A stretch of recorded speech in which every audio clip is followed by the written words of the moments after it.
رحمت کو اپنے ہی نہیں بگانے بھی تسلیم کرتے ہیں۔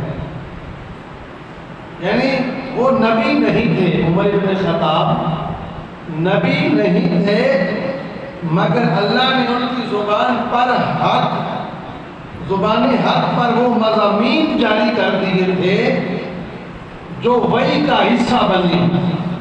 وحی تو نبی پر نازل ہوتی ہے، قرآن آیات اللہ کے نبی پر نازل ہوتے ہیں۔ آپ نبی نہیں تھے، لیکن آپ کی جو زبان تھی اس پر اللہ نے ایسا حق جاری کیا۔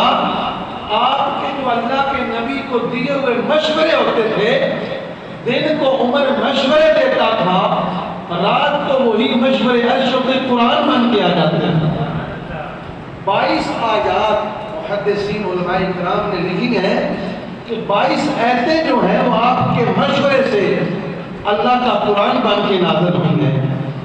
اس لیے آپ نبی نہیں تھے، لیکن آپ کی زبان حق پر جو ہے وہ اللہ کا قرآن نازل ہوتا تھا۔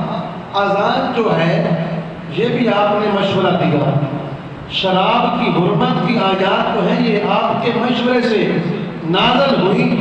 پردے کی آیات رسول پاک کو مشورہ عمر بن خطاب نے دیا کہ سونیا آپ کی بیویاں ازواج مطہرات لوگ دور دراز سے آتے ہیں، غیر لوگ آتے ہیں، تو یہ مناسب نہیں ہے کہ غیروں کے سامنے آپ کی ازواج پردے میں نہ ہوں، تو پردے کا حکم ہونا چاہیے۔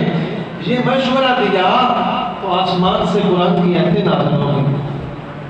آپ کے مشورے سے پردے کی آیات نازل ہوئی، شراب کی حرمت کے حوالے سے اور بھی دیگر آیات آپ کے مشورے سے جو ہے وہ نازل ہوئی۔ آپ رضی اللہ تعالی عنہ آقا کریم صلی اللہ علیہ وسلم